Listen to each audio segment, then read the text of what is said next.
Good morning, everyone. Thank you for joining us on episode 174 of Blowback, Exposing Imperial Decline. I am your co-host. I was going to say co-host. I guess I'm the only host today, Billy Bob, and I have my special guest, Christine Lynn. She is a historian and geopolitical analyst. She is streaming live from Colorado. So when I say good morning, I don't think it's morning. Oh, it probably is still morning. Is it 11:30 a.m. in Colorado, Christine? 10:30.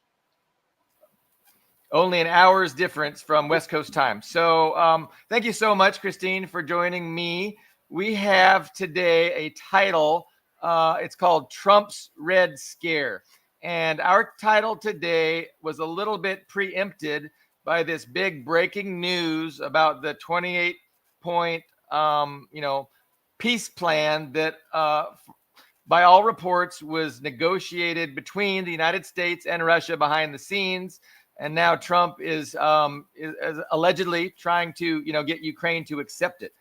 So that's the big breaking news. Everyone is talking about it, and we will definitely touch on that towards the end of the show. However, our primary topic for the day was, again, the title is Trump's Red Scare, and that is a reference to Trump's recent proclamation, and I have that here. It's his from November the 7th. He ordained Anti-Communism Week 2025, and he wrote a long anti-communist screed, and so we were going to talk about that. We were going to talk about the context within which this big anti-communist push is taking place. And I think, of course, it has two benefits for Trump. It has domestic politics. It benefits domestic politics because, of course, he's going to label, the Democrats as the communists. And then, ideologically, in the broader ideological discussion, it just really narrows, the acceptable discussion. So, he's appealing to this anti-communism, this indoctrinated anti-communism that has really been like a religion, since 1917. But I do have experts to talk about this, and so I know Christine Lynn, as a historian, she's got a lot of familiarity with history and previous Red Scares, previous, big anti-communist propaganda offensives. And so I would just like to ask her, could you just, Christine, could you broadly define Red Scare? I mean, what are we talking about here?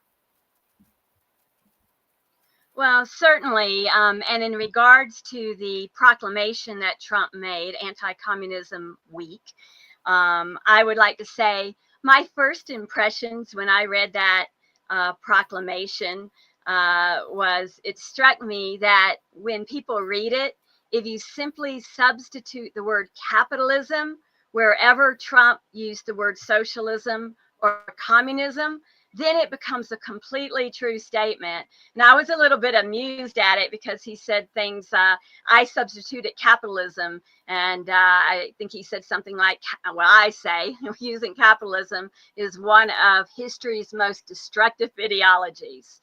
And of course, he put in communism there. And he talked about how he called communism and socialism wreaking devastation upon nations and souls. And again, I thought of capitalism, wreaking devastation upon nations and souls. So when you read it in that context, it actually becomes a true statement. And of course, he spoke about the United States being founded on liberty. And it always reminds me of what Stalin said to Roy Howard. In that interview about what real liberty, and it exists only where there's no exploitation, where that's been abolished, where people aren't afraid of having unemployment and not enough to eat. And so, reading it as a Marxist, it was amusing, but reading it as an American and as a historian, I would have to say, yes, it completely denotes the idea of the beginnings of another Red Scare. And Red Scares, historically speaking, in the United States have been 2 times. And both times were used by the US government to use a lying narrative, targeting, of course, communism and socialist in the United States, in order to deceive the American people into supporting some action of the US military and the US government that perhaps Americans wouldn't otherwise. The first Red Scare, Billy Bob, was, of course, at the time of the Revolution, between 1917 and 1920. And a little known fact, a lot of Americans aren't aware, at that time, the United States, of course, vilifying communism, had sent about 13,000 troops and invaded Russia, invaded the Soviet Union. And they were actually responsible for atrocities committed with the whites, burning of villages. They were infamous. The whites were infamous for the atrocities they committed, and the Americans were also a part of that. The reasons given to Americans at the time were to disguise the fact that, again, the United States wanted an overthrow. And so they involved themselves in the Russian Civil War. This was before the armistice, a few months before the armistice had been signed. And during that time in the United States, they vilified the Bolsheviks to such a degree that they passed the Espionage and Sedition Acts. And under that, here in the United States, people were put into prison for simply speaking, for simply writing pamphlets, for having conversations. And the American people went with it because they were told as if the Bolsheviks' next goal would be to take over the United States. The second Red Scare in history that is recognized was between 1947 and 1957. Most people are very much aware of that. That's the time of Senator McCarthy and all of his blacklisting of people in education and entertainment business. It was also the time that, again, the hysteria against the Soviet Union, against the socialist communism that was there, put the Americans into such a frenzy and fear that they allowed laws such as the Smith Act. The Smith Act was enacted in 1940, and I think it's, such a mar to see what the United States, it was not overturned until 17 years later. During all of those 17 years, Americans, it was criminalized to simply teach Marxism. Your political beliefs, your political speech, but as a writer, your articles, your books, having meetings, just discussing Marxism and communism was made illegal. So, that is egregious. And it took 17 years until the Supreme Court ruled against it. All of this time, the Americans were the ones who suffered. And there was no threat to them militarily. But because they were willing to believe that and go into that panic, they allowed all this to happen, which brings us to what Trump is speaking about in that proclamation. And not just that proclamation, I would remind you. He has been speaking anti-socialism, communism for many years. There is a quote that I brought with me today that I wanted to share in particular in regards to, is this a Red Scare now? This is Trump at a rally in New Hampshire in 2023. Short quote. "We will root out the communist, Marxist, fascist, and the radical left thugs that live like vermin within the confines of our country." That's Trump speaking just like Hitler, frankly, that language. Many people throw away that term, accuse people of fascism, Nazism, and Hitler. But that is dehumanizing language about people who simply hold a different belief and ideology. And the word vermin is something that no leader in the United States should be speaking of fellow Americans. So yes, I do believe that I and other historians do consider this the beginning of another Red Scare. And it is concerning because it's a buzzword. You say you're a communist or a socialist, certainly if you say you're a Marxist, most Americans have that knee-jerk reaction. They have been well indoctrinated. They're very ignorant willfully. And I feel that Trump is on such an ego trip that we may see persecution beginning, and it will be a matter of how far he tries to take it. I think he's a very dangerous man, and I think that people should pay attention to not only that proclamation, but numerous times his speech. We see what he's doing in America right now. Yesterday, the Democrats made a video, letting service people know of their constitutional obligation, really, that they can exact if they believe something is unlawful, unconstitutional. And then Trump comes out actually posing threats to our own lawmakers in the United States, calling them traitors and saying it calls for the death penalty. This rhetoric is very dangerous. It is reminiscent of the first two Red Scares, and it seems as if this is on his agenda. I couldn't agree more. I don't know what to add to that, really, but definitely, there is this indoctrinated mindset that Trump is appealing to, and it has really nothing to do with reality. It has nothing to do with ideological reality or what the ideologies are. It's simply an effort to silence critics, really. And so I mean, if we consider that what we have is an oligarchy, what we have is a government that represents the wealthy elite ownership class, and Trump, again, is as the president, that's who he represents. Like, the ownership class has an ideology of capitalism and liberalism, and this ideology is threatened by the ideology of the working class, the ideology of socialism. And so it makes perfect sense that they want to demonize and silence socialists and lie about socialists and get people, the working class, the naive, credulous citizenry of this country, they want to get us to, have misunderstandings. They don't want us to have this clear understanding of what socialism is, what capitalism is, what liberalism is, and why socialism is progress, why socialism advocates for a government that represents the working class instead of a government that represents the ownership class. And so that's progress from the perspective of the working class, but from the perspective of the ownership class, progress is impossible. They have everything they want. This situation, this system could not be better for themselves. And so to them, socialism is regressive. And that's why they denounce it. And that's why they lie about it and malign it, et cetera, et cetera, et cetera. But yeah, no, exactly. Like, how far will Trump take this? How much power will he have? How will he be enabled? That is really the question that will play out. It'll play itself out in the coming months and years. We're only 1 year into his presidency. Oh my God, that's a long time we have to go.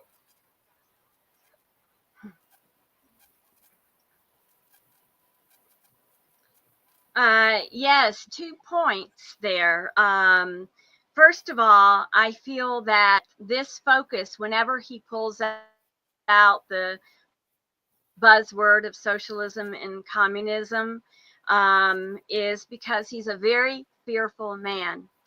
And certainly now, with the situation in the United States, both civilly, civically, economically, the last thing Trump wants people to do is to begin to question this system and to question, why does it take two people to working full time, not even able to raise their children and be there day in, day out when they're babies, because they need both working full time just to pay the mortgage. People so reliant, when we saw the government shutdown, so reliant upon the government program for food. What does that say about a country that operates that way? There's something very seriously wrong. There's limited opportunities here. There is a healthcare crisis, and we have crime, rampant crime. And we're at a point where a lot of people are either thinking about, they either acquiesce, but I think that there is an inherent part of Americans that do rebel when they get pushed to the limit. And he fears, because when socialists come in and share with them there is an alternative, he fears that people might start to question this capitalistic society. And of course, the bourgeois imperialists don't want that to be questioned. Second, I would also say, going back to the proclamation, he equated, as Western leaders have done for some time now, in the same spew of everyone that he rejected, socialist, communist, Marxist, he also included fascist. And of course, there's not more antagonistic ideologies in the world than communism and fascism. And yet Trump equates them. This is nothing new for the United States to do. And I feel that it is a technique to obfuscate not only the fascist past of the United States, and I am referring to World War II, despite them being a part of the Allies, they were strongly fascist and supported fascist Germany at the time and made a lot of profits. But also to make people distracted and not understand that right now the United States with Trump is really headed in that tyrannical fascist, not capitalist, merely capitalist, but that endpoint of imperialism into, we got the expansionist ideology of fascism. He wants to really merge the state power with the corporate power. This goes far beyond capitalism. This goes into fascism. So what does he do to make people never question it? He puts communism and fascism in the same category. And of course, they are diametrically opposed. Again, it appeals to Americans' emotionalism and their indoctrination. Trump never wants people to question the status quo, their suffering, the working people's suffering. He wants to demonize the only true alternative, which is socialism, communism, so that they will never even listen to us. But I think the more they begin to suffer, well, that gives us the ability to communicate it. But that proclamation is dangerous, especially if he tries to act upon it, as has happened in our past before with very anti-constitutional laws. We will see what happens. Yeah, that equation, fascism with communism, is rampant on social media. I encounter it often, and it's relatively new because, as we were fighting World War II, of course, it didn't exist. People understood that these were opposites. But the Cold War, especially once the Cold War ended, I think they really started, changing history and changing, trying to, do a new propaganda where, it's authoritarianism, and fascism and communism but they're both authoritarianism. There's no different. And so they have this axis, volunteerism versus authoritarianism.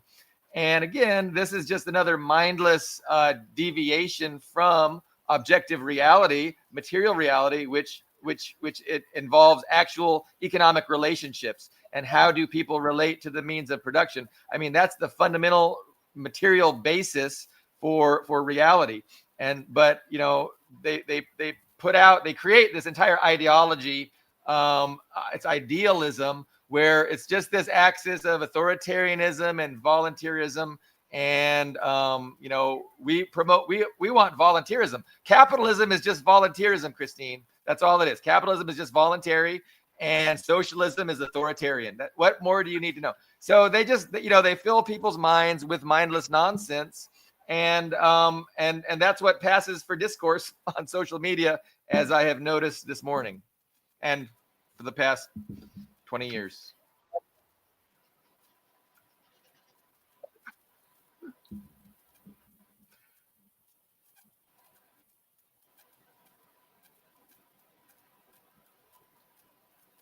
So we have a delay, and we're trying to.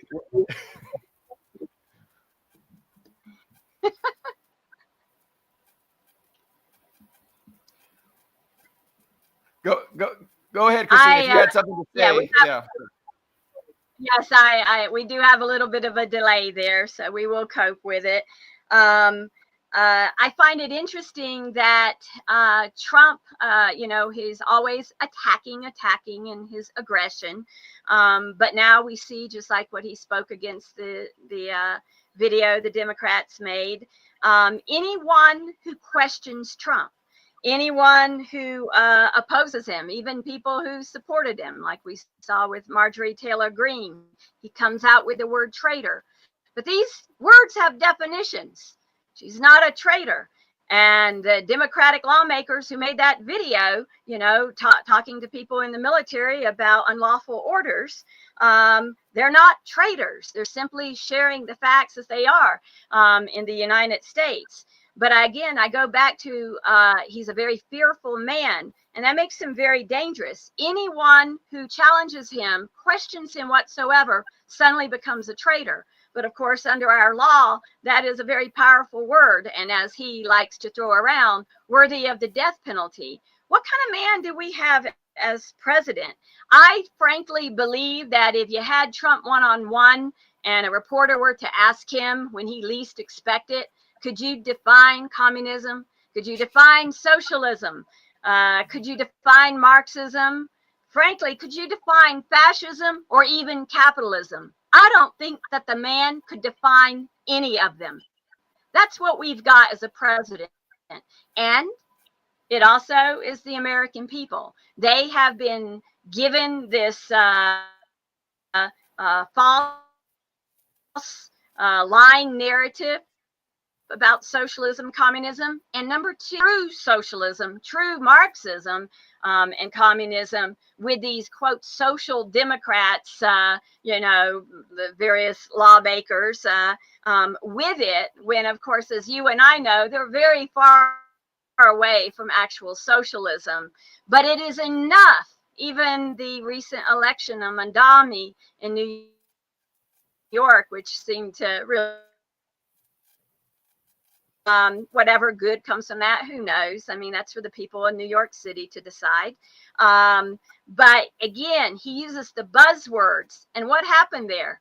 Who he endorsed lost. And he doesn't want people, even someone like that, who is not like us by any means, but still questioning the status quo. Whatever his quote answers are, whatever, that's for them to deal with. But he doesn't want Americans to see that there's any alternative to tyrannical, imperialistic capitalism as now exists. But you know what? I think the Americans are seeing through it. We've gone through ages as we grew up about the American dream.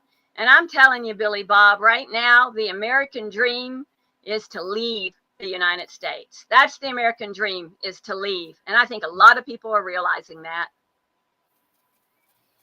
Yeah, I know. I personally spend a lot of my free time at work searching for retirement destinations, outside of the country. Part of that is to, because the U.S. dollar typically will go farther. But also, there's it's, our culture. It's problematic and it's poisonous. And we just deal with incredible problems and issues that really other countries don't have to deal with. And I think part of that has to do with the degree to which we embrace this capitalism is good and socialism is evil nonsense. You had a lot of great commentary, and I had a couple of thoughts, which of course had escaped me by the time I start talking. I was thinking about Trump and just how he's such a useful tool for the ruling oligarchy, because they can get him, they can pressure him and force him. I don't know about force, but I mean, they can definitely manipulate him into doing things that they're going to pretend they don't want to have done. Things that are going to cause pain and sacrifice to the American people unnecessarily. And then they can run against that and have this fake opposition saying, hey, Trump was awful. But all the while, they're very happy with what Trump is doing because it benefits their interests. And it pushes the pain onto the working class. And then it allows them, like I said, to have this fake oppositional front, which can, at the next election, sweep into power saying how bad Trump was. And it's just a game. It's, it's political theater because there's only one party, and it's the ruling oligarch class. And sure, they divide themselves up. They have factions. They have different strategies, they have different agendas, but they have alignment on all the big questions. I mean, imperialism, yes. Capitalism, exploitation, yes. Exploiting the world to the maximum extent, exploiting workers, even U.S. citizens, yes. So I mean, and then it's like representative government, a government that represents the working class. Hell no, they don't want that. So Christine, right now I am just seeing black, and so it looks like we're having some Wi-Fi difficulties, and it might be me. It could be your Wi-Fi, but so I'm not sure if viewers are seeing me or seeing you. I know on my screen I just see me. Yeah, most unfortunate with these technical issues. Well, we'll just continue speaking as long as they can hear us. I'd have to say excellent analysis and points, Billy Bob. And that is what it gets the core to. And until Americans begin to see that it's not in the United States left and right, Democrat, Republican, conservative, liberals, radical liberal, all of this terminology is used, as you very well said, by all of them. Use that, come the election times, and it keeps this entire scam on the American people going, because they don't question. If they think that their political party is the answer, they continue in these meaningless battles over relatively trivial differences. Yeah. Because the things that bind us together go beyond all their cultural pinpoints of their differences, because like you said, they sit back and smile, wink at each other. We are raking in the money, we are raking in the hegemony worldwide, and stealing others' resources, and the American people never question that. And as long as they think the answer is between left and right, Republican and Democrat, they will fail to ever question and change and potentially change this system.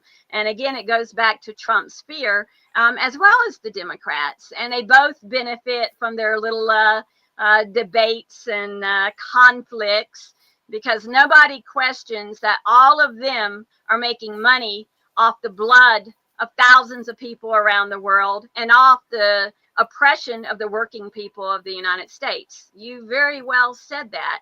I do believe that it may be when the suffering gets to such a degree here, and perhaps even as American hegemony, I certainly pray and hope for it to collapse in terms of its hegemonic control. If the problems at home domestically get so bad, and Americans also are expressing their rejection of this, then the U.S. government and the Pentagon have problems to deal with here, rather than being able to exact their evil worldwide. I don't know, but I think a lot of people are becoming unhappy with everything here, and I believe it's only going to get worse. And for me, that's a good thing. I actually feel it is about time, politically, geopolitically, and spiritually, that those repercussions come to the Americans, because they are responsible for so much suffering worldwide, and they've been blessed to be protected from it with their two oceans. Those oceans do nothing for their protection now. And if Trump continues to be the world bully, he's going to find that maybe the Americans aren't happy when American military start dying for nothing but profits. And we see the host system that's happened in Vietnam. I mean, that was an extreme example. But I just hope Americans do begin to question this duopoly and realize that's not the answer. But that is what the oligarchs fear. And I agree with you that the material conditions of, the domestic citizenry really has to change, if we're going to get some opinions changed, and if we're going to get people really trying to figure out what's going on.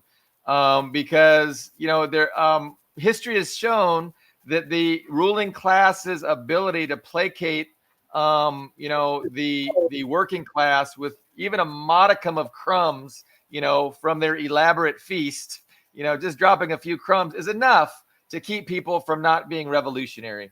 And so, Marx at first, was certain that it's going to be these most industrialized countries, the most advanced countries, where the revolution will happen first. And, towards the end of his life, I think he began to realize that maybe the opposite was more true.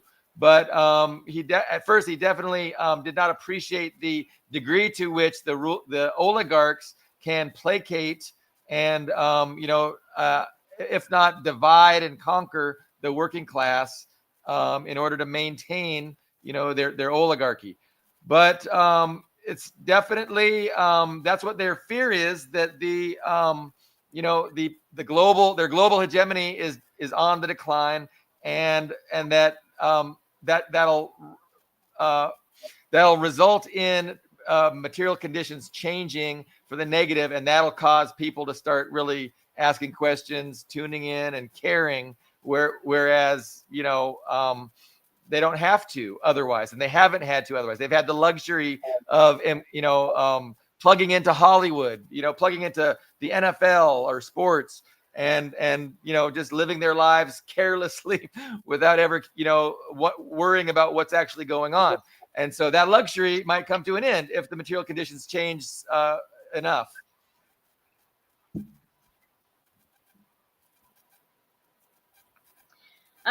Yes, indeed. And I'll go back to something that you shared, that you are exploring, researching, looking forward to the anticipation of your retirement, and looking at other places in the world that might be better.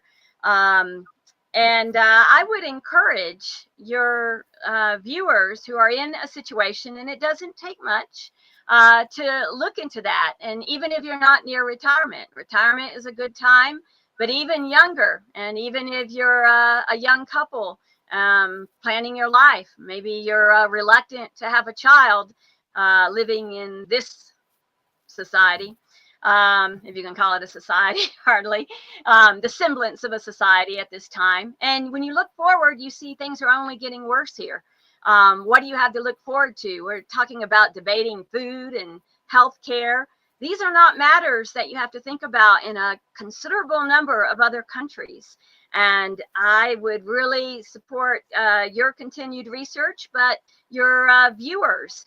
There's many Americans right now who have already made that decision, or even in this year, next year, are actually planning that.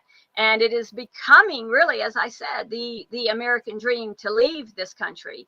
For those who feel they can't, maybe they have grandchildren here and they don't want to part ways, then I would say stop participating in that whole process, because as long as you participate and debate and waste your mind and your heart debating Democrat versus Republican points, you're missing the critical point, that they are using you, they are exploiting you, and you shouldn't even play a part in it. And I've heard people get very disturbed when you say something like that, but it's for each of us. But it is meaningless, and it validates their system. And it is certainly one thing, living under this oppression, that you can do is not engage in it. You have better things to do, which is to take care of yourself, your family, your development, and leave the politics of the United States behind, and look at a much wider field, both for yourself personally and for what's going on in this world. For us, as Marxists, as communists, educate yourself.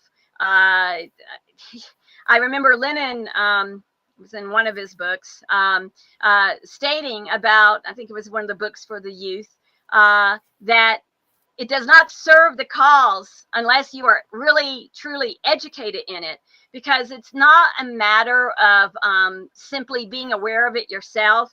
It is not aware of just simply telling the oppressed Americans, our brothers and sisters, our fellow Americans, hey, you're oppressed, they're exploiting you, look at how many hours you work, look at what you have to pay for health care. It's not enough to just tell them that, but you have to have such a step, I would say, emotionally and spiritually, not just intellectually, because right now intellectually they have that knee-jerk reaction.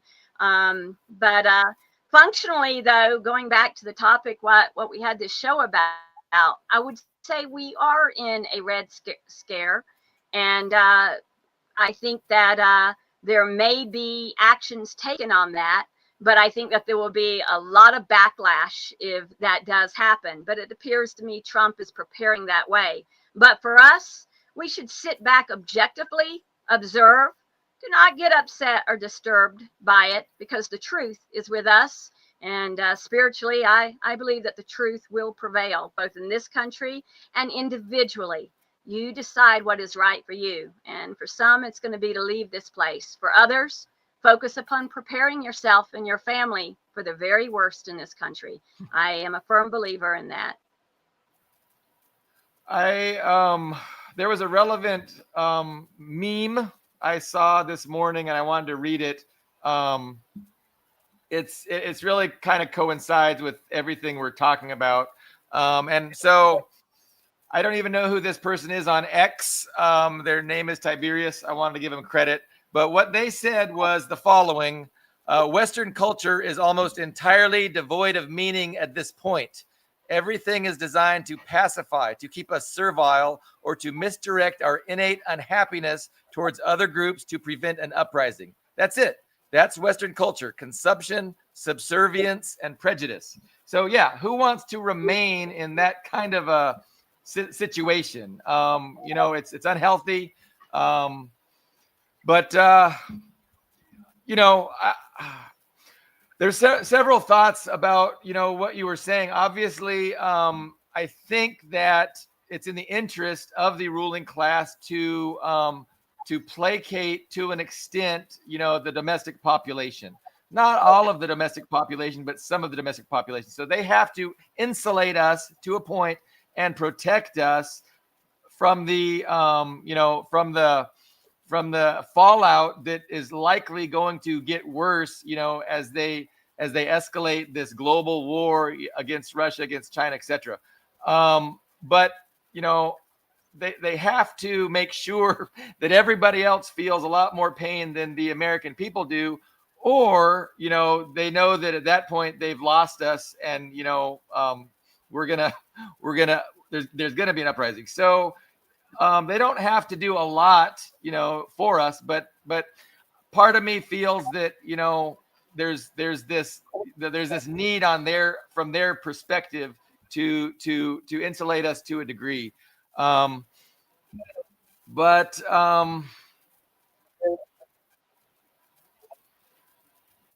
what else? What else are we? Did you have any additional thoughts on this topic, Christine?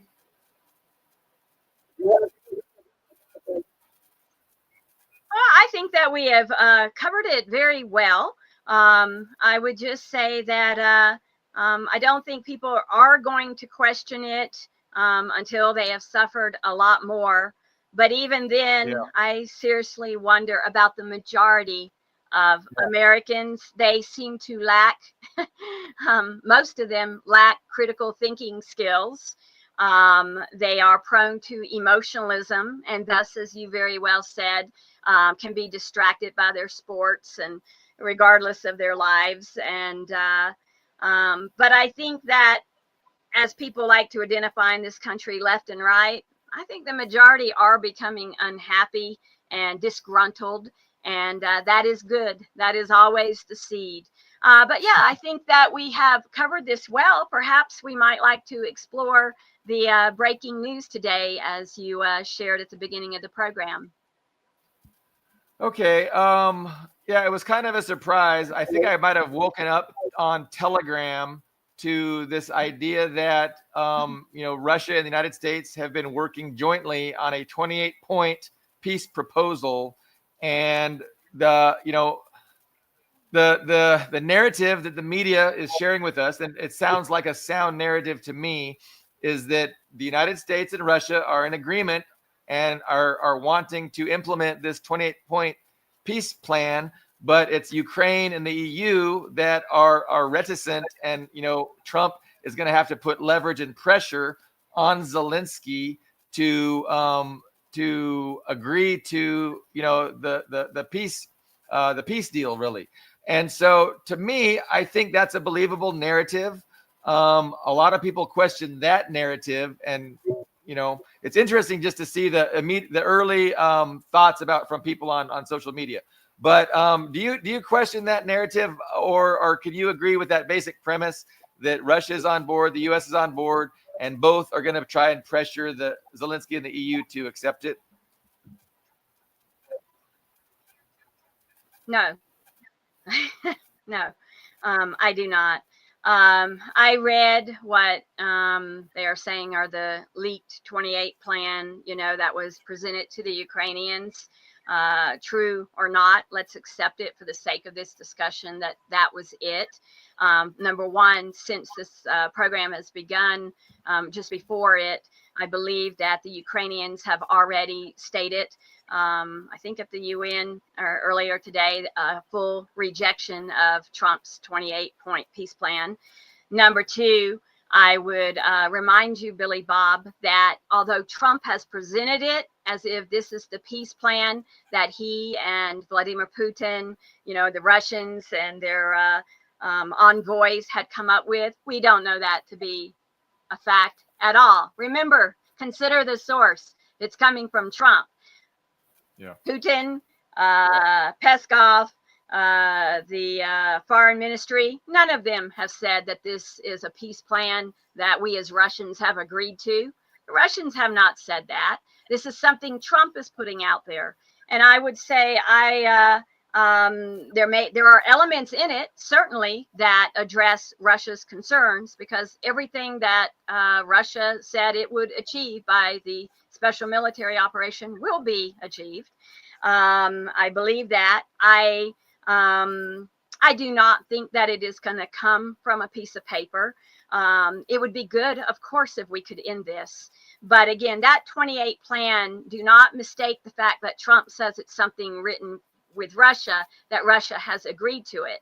This is something after their communications that Trump came out with.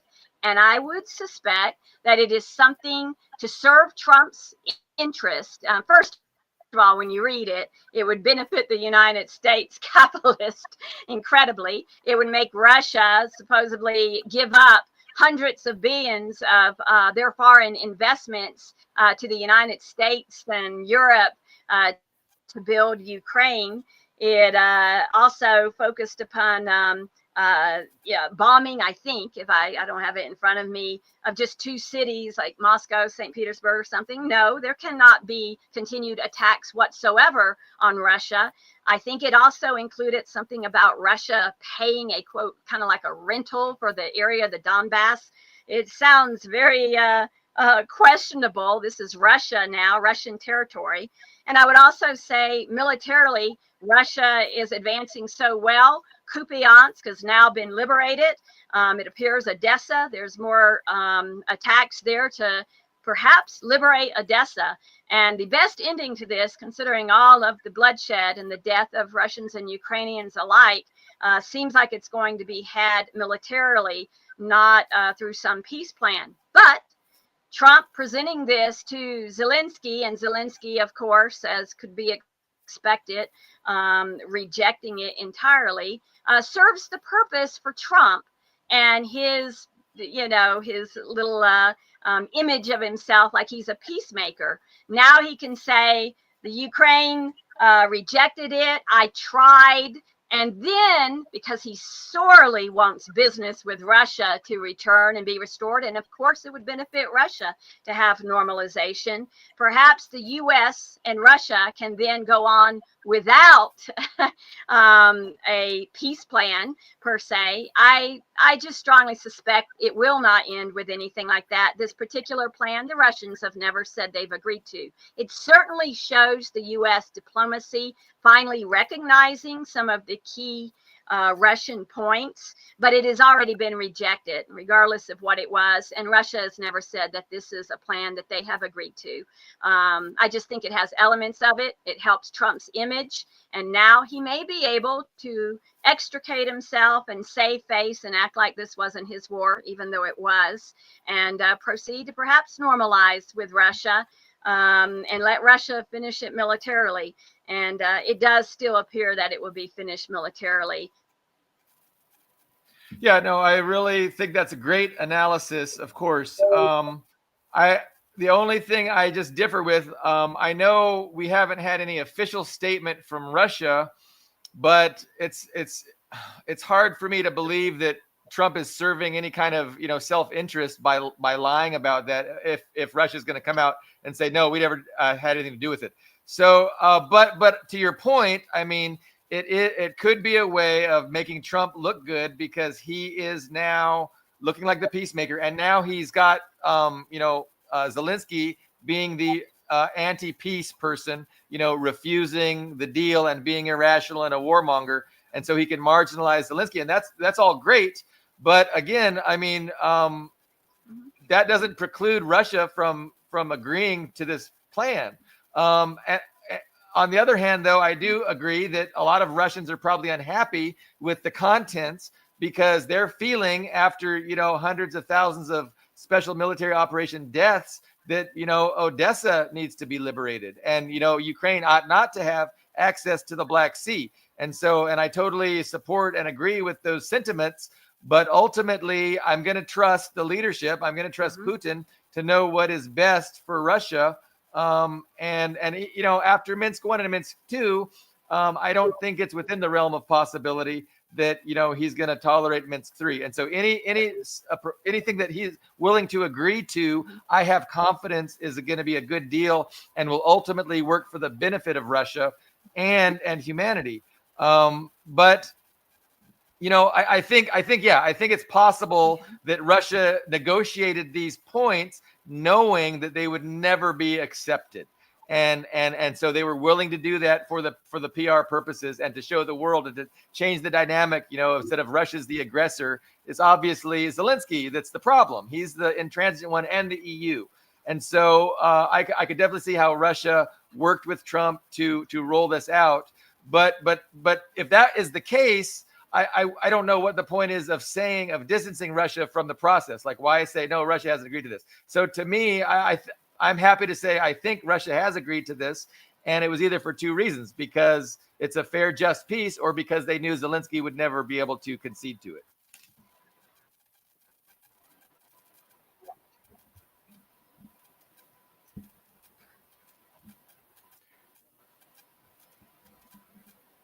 And I realize that my diatribes end very abruptly. Okay. Well, of course, it's just our speculation. But I think that anyone objectively looking at it, like you just said, would know that Ukraine is going to reject this and Europe is going to reject it, and then they can proceed. Nevertheless, no, Trump has done this a few times before, proclaiming agreements with Russia, and yet it was not so. It obviously shows a result of the talks that they had. It's definitely finally recognizing some of the key points in the denazification, the government, the troops, non-NATO. So finally, at least it's good to see the United States recognizing that. But it is a moot point because it has been rejected. Now it's a matter of what will happen. And we, like I said, I'm just saying, in terms of Russia's security, and even if this had gone through, which again, hypothetical because it's not, I believe it would fall through. Too much with the governments there, an election within 100 days, I think it said. I just don't see that with the degree of militarization that is currently there, with the degree of terrorism that is happening weekly, sometimes nearly daily inside of Russia proper right now. The assassination attempts on top Russian government officials. I don't see all of that ending. I don't think anything on paper with the United States and Trump as being a mediator would ever solve it. If it did, it'd probably be gone within just a few days. But nevertheless, we look at it right now. Again, simply speculation. It's up to the Russians to decide. And I trust Vladimir Putin. I think he's a fine president for the people, always has been. They know far more than you and I do, and anyone here in the United States does. They know far more than Trump and his people know about what they need. I do read many Russian newspapers, watch Russian television. It's very important to me. It's the country that I love above all others, really. It's a righteous nation. It's providing, to me, hope to the world. And on this very point, this morning, as I went into some of the chat groups that I read Russians participating, including former military and, Russians, no, everybody was like probably the reaction you saw, saying, no, this isn't Russia's plan. Why should Russia, who is the victor in every measure of the word, agree to have hundreds of billions of dollars stolen?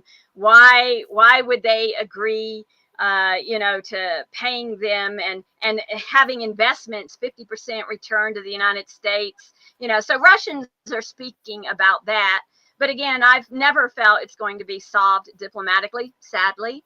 I feel it will have to be militarily in order to protect Russia from now on. We don't want a 5-month, quote, peace or a 5-year, quote, peace. We want it done with. And frankly, and again, they know more than I do, but frankly, to me, having Odessa liberated and that port closed off from the Westerners arming Ukraine for the future seems to be a necessity, but we'll see what happens.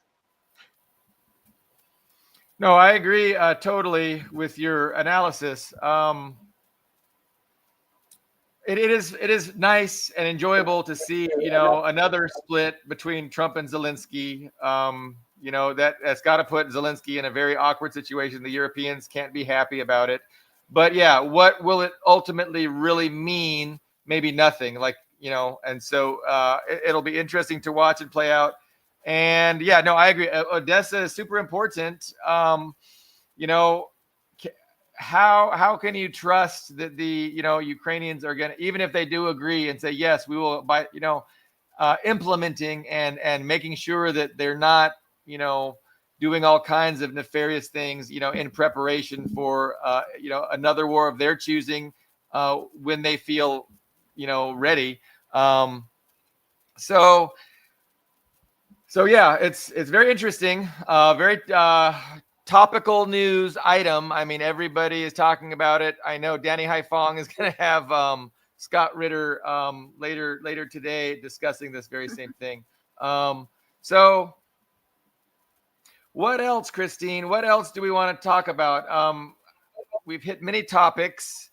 Anything at the front of your brain that you wanted to get off your mind or chest?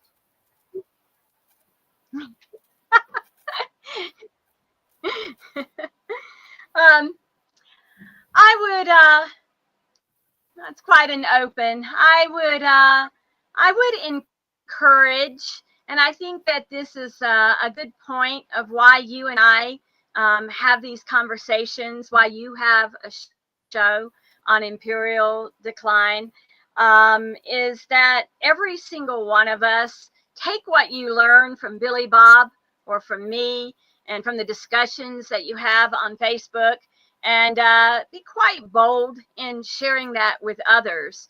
The United States, to me, is a dead man walking. I am not, and people say, well, that's pessimistic. I feel it is realistic. Let's at the very least say it's going to get much worse before it might ever get better. I think the most important, if I was talking to every single one who is watching right now, just as a friend, and we were sitting there talking, I would say, be aware, be knowledgeable of all of this. But the most important thing you can do is to focus upon your life, your well-being, and your provision. Because if indeed Trump proceeds with his warmongering, his attacks, again, going back to the Red Scare, he's going to use that same kind of talk against Venezuela. He's talking about the entire Western Hemisphere with his Department of War appropriately named again, finally. Taking on the whole Western Hemisphere, and that there's no place for socialist countries in the Western Hemisphere. As he acts upon it, if he acts upon it, well, then it's going to become very worse for your average American and your life. First of all, Americans may lose their lives. And in the military, I'm talking about. And the U.S. military really doesn't care. The United States government, Trump doesn't care. I suspect strongly he doesn't care about human life. He's proven that time and again. But there may be U.S. military deaths if he does take military action, for example, in Venezuela or elsewhere. But they don't care. The military, the Pentagon actually measures military interventions in terms of loss, in terms of equipment lost, not human life lost. But every one of those human lives are going to have a family and friends in this country. Might be a small number, but it'll affect them, and then they will share that. It may begin that unrest. I do not believe, and I certainly hope, but I don't believe that Trump is going to be successful to continue this absolutely wild, out of control, irrational hatred and bullying of the world. But in the interim, as he does, life is going to get harder in the United States. And the most important thing you can do, you can have all your knowledge up here, but the most important thing that every one of us can do is to provide for ourselves and our family. Don't let your internet debates, for example, go to the extreme that an hour or two of your life is spent there, when that hour or two might have been better spent considering the worst case scenario. Consider no electricity for weeks or months on end. Consider a cut. Look what happened with that, whatever that program is called about food, and how people were just packing the grocery stores to get what they could and then going to food banks. Well, consider that right now instead of being surprised. Don't rely upon the U.S. government for a thing in your life. Consider you were alone and the people you love and care for, and you need to provide for them for a month, 2 months minimum, certainly far more than that. Start giving some thought to that, and that would be my advice to everyone. And as far as Trump goes, I'm a Christian. I feel that he is not only as a man, and it's hard to say this considering the presidents that this country has had, is probably the most ignorant man as president, and stupid. And I don't say those as just derogatory terms, but accurate terms. When he speaks, he seems to know nothing about world geography. He knows nothing about world history. He can conflate things that are completely unrelated. I just consider him to be, frankly, anti-God, and I mean this by the values that Christ taught, anti-Christ, and truly anti-American. And yet he cloaks himself in America and the flag, and all of these fundamentalist Christians, they surround him, and none of them are looking at what his ego is leading him to do, which truly threatens all of the United States, certainly our economic standing, but everything else. So just think about your life and those that you love, because as someone with critical thinking, apply it to your own life, because you can't control what Trump's going to do, what this government is going to do, but you can control being ready. And as that government shutdown showed, almost no Americans are. So that's really sound advice, and I couldn't agree more.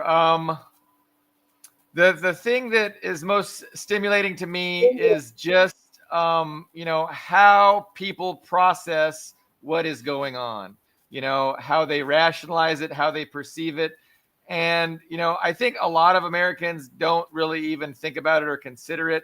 But the ones that do, they just fall into all these different little ideological, ways of understanding it, and they're all different. So, Democrat voters see it through an anti-Trump lens, and if only we had the Democrats in power. Whereas the Trump supporters are going to think, hey, Trump's doing a great job. It's it's the Democrats that are dragging our country down. And then you have libertarians, for instance, and anarchists, or anarchist light, and they think of things in the state is bad, authoritarianism is bad. We want volunteerism and no state, and that's that's the worldview that they process the events and what's going on.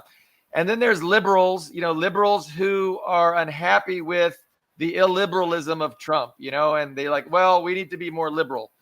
But I think all of these different perspectives miss exactly what's going on. And at the center, the most fundamental thing about what is going on is understanding class dynamic and understanding that actual democracy and progress for humanity involves democracy, and it involves a government that represents the working class. And we just have never really had that in this country and in the Western world. It's always been an oligarchy. It's been a dictatorship of the capitalist class. And that is kind of the liberating truth that allows people to really understand what's going on and then base their advocacy on that reality instead of these idealistic things about, well, I just trust Trump, or, well, I just hate Trump, or, we just need to be less authoritarian, So this is the thing that is most interesting and stimulating to me is trying to reach people and trying to explain to people about the centrality of class so that they can properly, in my opinion, process all these things that are going on.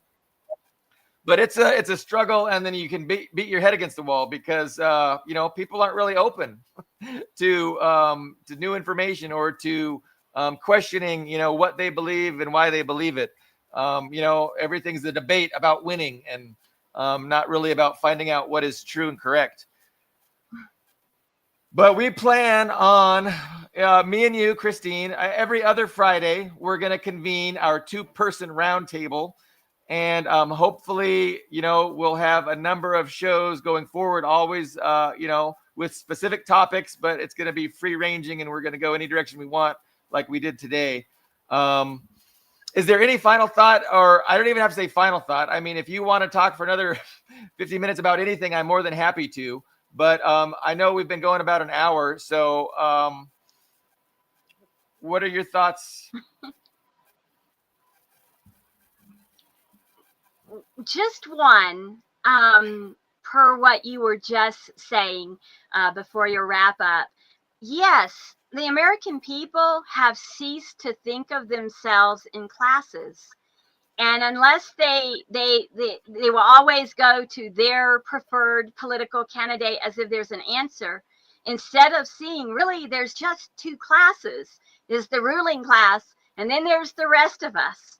And all we do is work for them to steal our money and use it for their power, their hegemony worldwide. We do not benefit. But none of them, Democrat, Republican alike, almost no one that we meet thinks of themselves as a class, lower class, middle class, upper class. That's even gone. And the fact is, the U.S. government has made it. We don't have middle class, upper class. Almost everybody, where of course there's variations, but everyone, what they are accustomed to generally is suffering now, but people don't think of it as a class division. So they never think that they're Democrat people that they esteem or they're Republican people that they esteem are the enemy, when really it is them against us. And nobody perceives it that way. They don't see it. They also reject the idea of good and evil. And I think spiritually, if they don't even begin to perceive all of this through that lens, they will always succumb to thinking they have an answer in a politician within this system. They're never going to question the system unless they step outside of it and view it objectively as we do. But it's been a good show. And yes, we're going to be doing this every other Friday, and we're going to have some very interesting topics. I've had a number of people I know already suggesting topics. I have quite a few. Billy Bob and I are going to be working on that. We're always open to hearing from you and with your input and topics you would like to see he and I discuss. And Billy Bob, it's been a good show and I've enjoyed it. Thank you. Thank you very much, Christine. So yeah, I'm looking forward to meeting up again the Friday after next. A topic yet undecided, but yeah. And you know, it's just important. I think it's important to have these conversations. I don't think the American public talks about these things enough. Certainly the news isn't helpful. And so, no, we have to broaden the window of discussion. I mean, instead of just, partisan political theater, which is what typically passes for political discussion, we need to open up the Overton window and, discuss class. And that's fundamental in just actually understanding reality. So yeah, I feel like I'm just being repetitive at this point, but Christine, thank you so much. We will reconvene Friday after next. So we will see everyone then. Thank you very much.